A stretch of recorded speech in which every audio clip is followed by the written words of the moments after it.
6 तारीख का भी विज्ञान समझ लीजिए किस प्रकार से ग्रहों का योग है। कन्या राशि वालों के लिए खासतौर पे बड़ा अद्भुत योग बन रहा है और ऐसे में गजकेसरी योग बनने को आपकी राशि के दृष्टिकोण से तैयार है और ये आने वाले 4-5 दिनों के लिए बहुत महत्वपूर्ण स्थिति आपके जीवन में उत्पन्न कर सकता है। बड़ा लाभ का योग बना सकता है। बृहस्पति पूर्ण ताकत में आ चुके हैं और अभी उसके बाद अस्त भी हो जाएंगे, तो उससे पहले पहले पूर्ण अतिचारी बृहस्पति का लाभ आपको लेने का प्रयास करना चाहिए। शुक्रवार का दिन है और इस दिन निर्जला एकादशी का योग बन रहा है।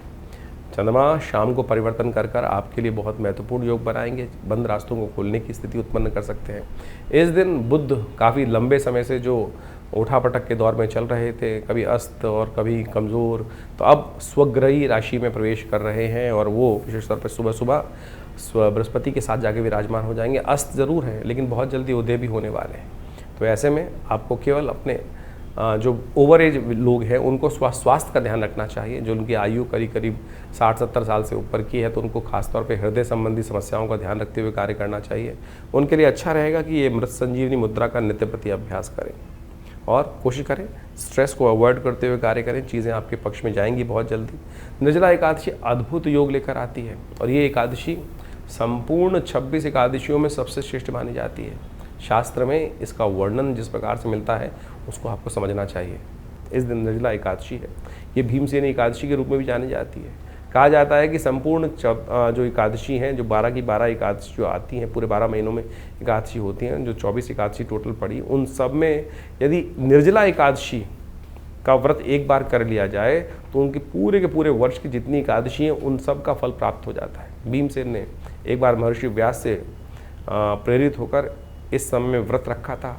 जेठ के महीने में तप रहा हो सूर्य, और ऐसी स्थिति में जब विशेष तौर पर आप समझें कि जो रोहिणी नक्षत्र में सूर्य चल रहे हों और ऐसे में ताप पड़ रहा हो, पूरी तरह से नव तपा का समय चल रहा हो और ऐसे में जेठ में ये एकादशी पड़ती है, तो ऐसे में पूरी तरह से निर्जल, एक क्षण मात्र, एक जो बिंदु मात्र भी जल अंदर ना जाए।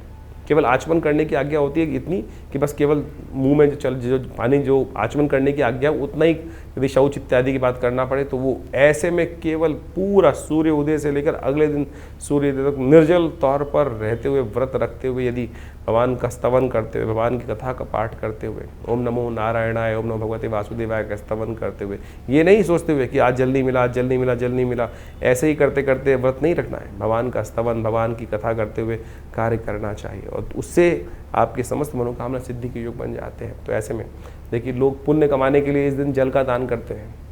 वैसे तो निर्जला एकादशी का रूप में व्रत रखने का विधान है, लेकिन छबीली लगती है, लोग बांटते हैं। जल का दान करने की परंपरा भारतीय संस्कृति में अनादि काल से रही है